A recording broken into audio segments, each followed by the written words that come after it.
የቢሳን ዘላለማዊ ታሪክና የደማስቆ መከፈት፣ ሮማውያንን ለመርታት የኻሊድ ኢብኑል ወሊድ ብልሃት።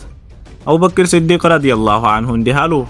በአላህ እምላለሁ በኻሊድ ኢብኑል ወሊድ አማካኝነት የሰይጣንን ሽኩቻ ለሮማውያን እናስረሳቸዋለን። ሙስሊሞች 100,000 የቤዛንታይን ወታደሮችን የገጠሙበት ግዙፍና አስከፊ ውጊያ። የአላህ ሰይፍ ኻሊድ በኢራቅ የፋርሶችን አፍንጫ ከሰበረ በኋላ አቡበክር ሲዲቅ የሮማውያንን ክንድ እንዲሰብር ወደ ሻም ጠሩት። አፍንጫቸውን አፈር አስጋጣቸው። በህልማቸውና በእውናቸው እርሱን ማየት ጀመሩ።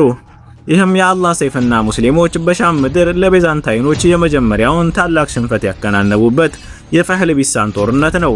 በመጀመሪያ ተጨማሪ ታሪኮችን እንድናቀርብ እንዲረዳን ቪዲዮውን ላይክ ማድረጋችሁንና ቻናሉን ሰብስክራይብ ማድረጋችሁን እንዳትረሱ።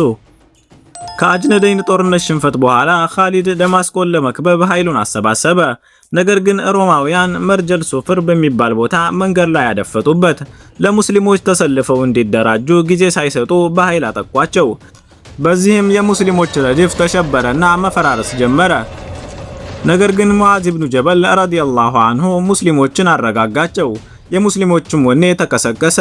አላህም አጸናቸው። የሮማውያንን ግዙፍ ጥቃት መመከት ጀመሩና ጥቂት በጥቂት ወደ ኋላ ገፏቸው። የሮማውያን ረድፍ መረበሽ ሲጀምር የሙስሊሞች ጥቃት በረታባቸው። በዚህም ተሸንፈው ወደ ኋላ ፈገፈጉ። በዚያን ጊዜ የሮማውያን ስብስብ በፍርሃት ተበታተኑ። ደንግጠውም ወደ ተለያዩ አቅጣጫዎች ተበተኑ። ለመጀመሪያ ጊዜ በሙስሊሞች ላይ ሊያሸንፍ ተቃርቦ የነበረው የመርጃት ሶፍር ጦር በአላህ ፍቃድ ተበተነ። ነገር ግን አላህ አማኞችን አጸና፣ እርጋታና ድልንም አወረደባቸው። ከዚያም ኻሊድ ኢብኑል ወሊድ ወደ ደማስቆ ጉዞውን ቀጥሎ ጥብቅ ከበባ አደረገባት። ኻሊድ በደማስቆ ምስራቃዊ በር ላይ ቆመ። አቡ ዑበይዳ ኢብኑል ጀራህን በጃቢያ በር ላይ አቆመው። አምር ኢብኑል አልዓስ ደግሞ ከሰሜን በኩል ከበባት። ከበባው ባለበት ወቅት ለአቡ ዑበይዳ ኢብኑል ጀራህ መልእክት ደረሰው። ይዘቱም ኸሊፋው አቡበክር ረዲየላሁ ዐንሁ ማለፋቸውንና ዑመር አልፋሩቅ ረዲየላሁ ዐንሁ ስልጣኑን መረከባቸውን የሚገልጽ ነበር። የታሪክ ምሁራን አቡበክር ሞት ምክንያት ላይ ተከራክረዋል። አንዳንዶቹ አይሁዶች በጠጡት ውሃ ወይም ጫማ ውስጥ ባደረጉባቸው መርዝ መሞታቸውን ሲናገሩ፣ ሌሎች ደግሞ በጣም ቀዝቃዛ በሆነ ቀን ታጥበው በደረሰባቸው ብርቱ ትኩሳት ለ3 ሳምንታት ታመው ማለፋቸውን ይገልጻሉ። አቡበክር ረዲየላሁ ዐንሁ ከሳቸው በኋላ ዑመር ኢብኑል ኸጣብ እንዲተኩ አዘው ነበር። የፋሩቅ የመጀመሪያ ውሳኔ የአላህ ሰይፍ ኻሊድን ከጦር መሪነት ማውረድ ነበር። ዑመር ኻሊድን ያነሱት አንዳንዶች እንደሚሉት በመካከላቸው ባለ አለመግባባት ወይም በቅናት ሳይሆን ይህ ባላዋቂዎች የሚነዛ ሐሰት ነው። እውነተኛው ምክንያት ፋሩቅ ለገዢዎች በላኩት ደብዳቤ ላይ እንደተጠቀሰውና ጠበሪ እንደዘገቡት ሰዎች ከኻሊድ ውጭ ማንም ድል ሊያመጣ አይችልም ይሉ ነበር። አቡበክርም ሴቶች እንደ ኻሊድ ያለን መውለድ ተሳናቸው ሲሉ እሰማ ነበር። ሰዎች በእርሱ ተፈተኑ፣ መመካት ጀመሩ። ታዲያ ቢሞትስ ወይም ቢገደል? በሽንፈት ወደ ኋላ ልንመለስ ነው? የዚህች ኡማ ምርጥ ሰው ነብዩ ሰለላሁ ዐለይሂ ወሰለም ሞተዋል። አላህም ጉዳዩን ፈጽሟል። ታዲያ ኻሊድ ቢሞት ሁሉም ነገር ይቆማልን?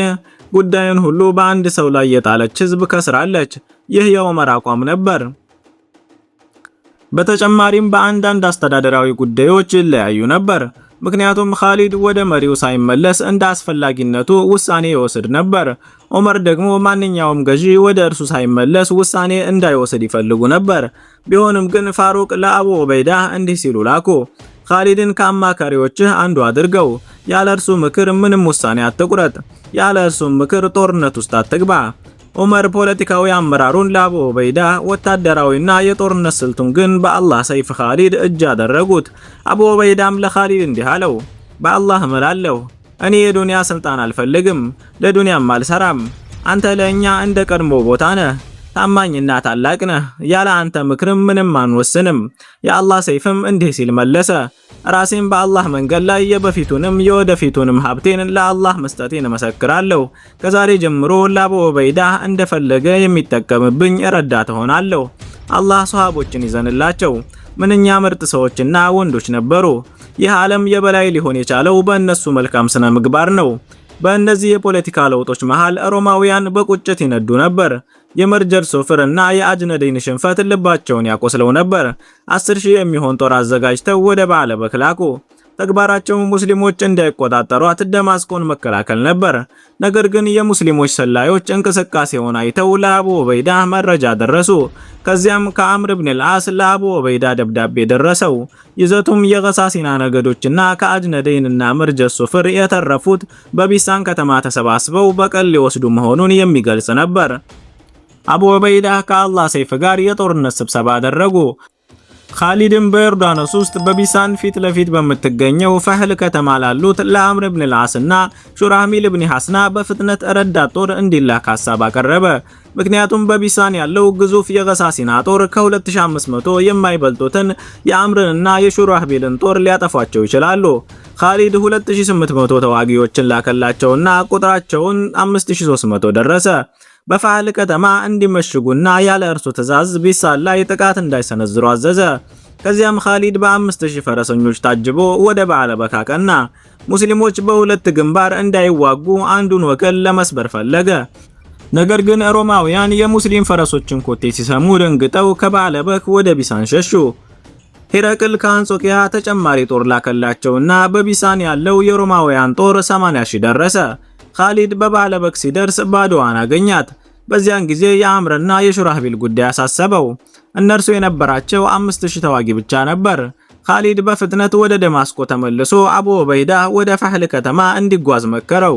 ኻሊድና አቡ ዑበይዳ በ20000 ተዋጊዎች ወደ ፈህል ተንቀሳቀሱ። የደማስቆን ከበባ እንዲቀጥል ደግሞ የዚድ ኢብኑ አቢ ሱፊያንን በ5000 ተዋጊዎች ተውለት። ኻሊድ ለየዚድ ከደማስቆ ወታደሮች ጋር እንዳትጋፈጥ፣ ነገር ግን ምንም አይነት እርዳታ እንዳይገባና እንዳይወጣ ተከላከል አለው። ጦሩ ወደ ፈህል አመራ። ሮማውያን ለሙስሊሞች እርዳታ መድረሱን ሲያውቁ በጣም ተረበሹ።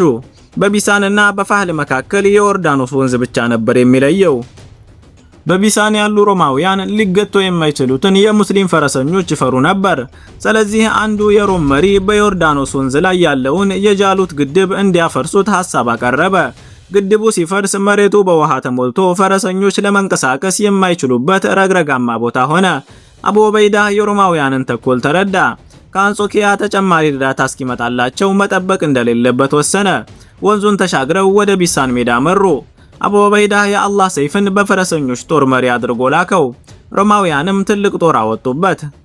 ኻሊድ ቀይስ ቢን ሁበይራ ላከባቸውና ብርቱ ፍልሚያ ተካሄደ። ከዚያም ሮማውያን በግራ በኩል ሌላ ጦር ላኩ።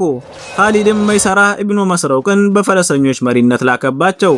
በኻሊድ ስር 1000 ፈረሰኞች ብቻ ቀሩ። ግዙፉ የሮም ጦር ሊያጠቃው ሲመጣ ኻሊድ በጽናት ገጠማቸውና በተነው። ሮማውያን የሙስሊም ፈረሰኞችን ብቃት ሲያዩ አላህ በልባቸው ፍርሃትን አሳደረባቸውና መሸሽ ጀመሩ። በዚህ ጊዜ ኻሊድ እናንተ የእስልምና ሰዎች ሆይ በአላህ በረከት አጥቁ ብሎ ጮኸ። ይህ ሙሉ በሙሉ የማጥፋት ምልክት ነበር። የሮም ፈረሰኞች በየግንባሩ ይታረዱ ጀመር። ወደ ቢሳንም በውርደት ተመለሱ። ይህ የፈህል ቢሳን ጦርነት የመጀመሪያው ቀን ነበር። በሙስሊሞች ታላቅ ድል ተጠናቀቀ። በሁለተኛው ቀን ሮማውያን ለበቀል ተነሱ። ከረግረጋማው ቦታ ወጥተው ወደ ቢሳን ሰፊ ሜዳ ወጡ። ይህ ትልቅ ስህተት ነበር፣ ምክንያቱም ወደ ደረቅ መሬት መውጣታቸው ለሙስሊም ፈረሰኞች የመንቀሳቀሻ ነፃነት በወርቅ ሳህን ላይ አቅርቦ እንደመስጠት ነበር። የሮም መሪ ጦሩን በአምዶች ከፈለ። እያንዳንዱን የፈረሰኛ አምድ በእግረኛ ጦርና በቀስት ተኳሾች እንዲታጀብ አደረገ።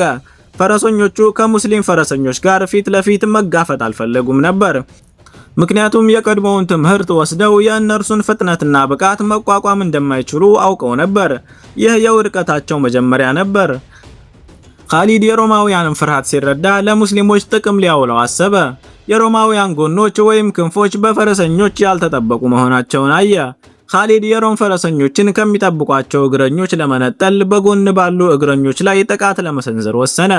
በቀኝ በኩል መይሰራህ ቢን መስሩቅን፣ በመሃል ቀይስ ቢን ሁበይራን አደረገ። እሱ ደግሞ የግራውን ክንፍ መራ። ቀኝና ግራ ክንፎች እንዲያጠቁ አዘዘ። ኻሊድና መይሰራ ጥቃት ሲጀምሩ የሮሙ መሪ እስኪለር እግረኞች ሊታረዱ መሆኑን ተረዳ።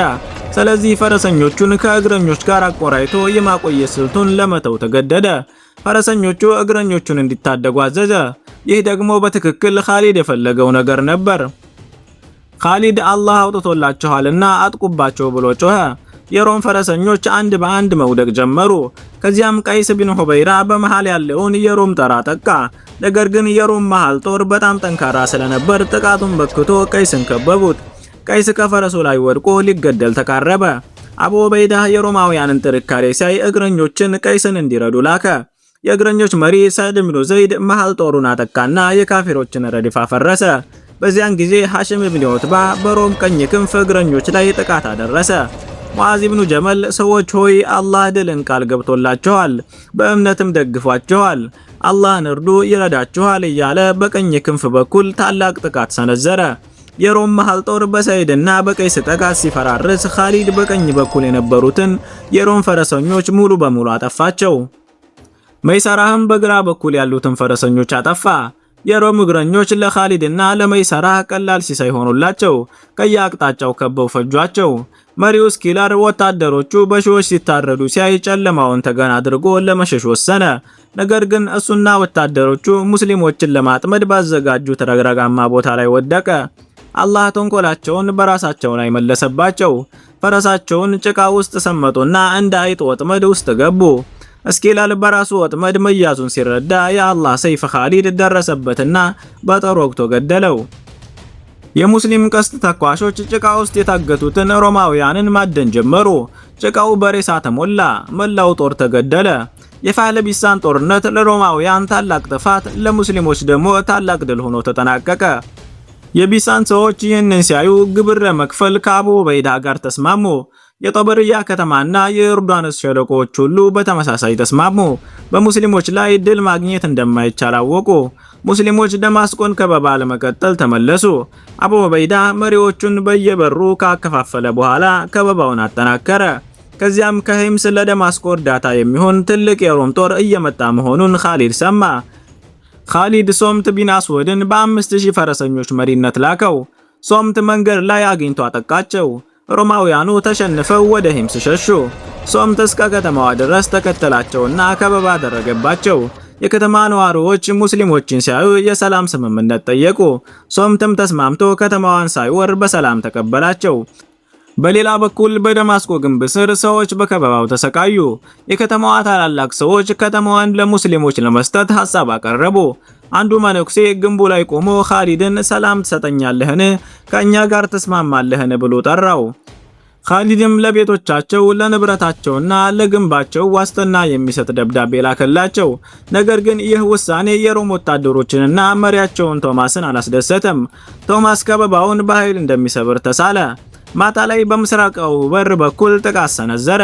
ነገር ግን እድለ ቢስ ሆኖ በዚያ በር ላይ የነበረው ኻሊድ ብን ወሊድ ነበር። የደማስቆ ግንብ በሮች ሲከፈቱ ሞኙ ቶማስ ራሱን ከኻሊድና ከሙስሊም ፈረሰኞች ጋር ፊት ለፊት አገኘው። ሙስሊሞች በሮማውያን ላይ ጥቃት አደረሱ።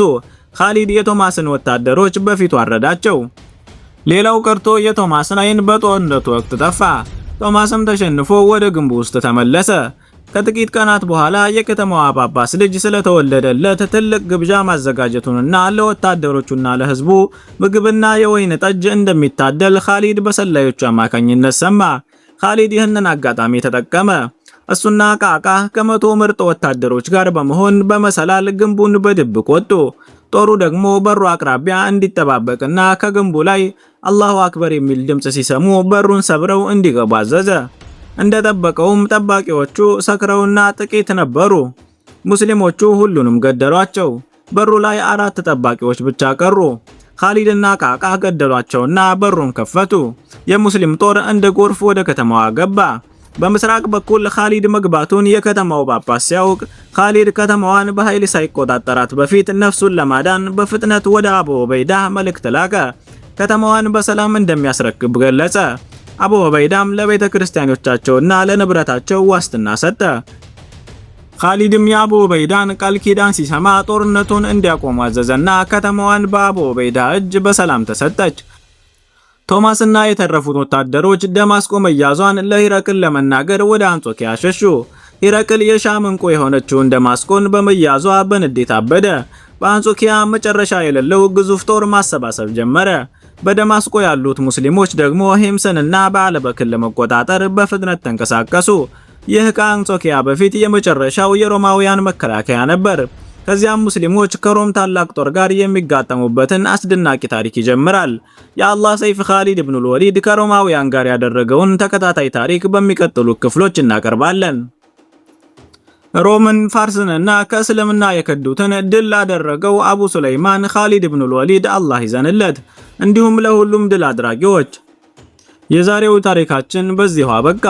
ቪዲዮ ከተመቻችሁ ላይክ፣ ቻናሉን ደግሞ ሰብስክራይብ በማድረግ ሐሳብ አስተያየታችሁን ኮሜንት ላይ እንድታስቀምጡልን ስንል እንጠይቃለን።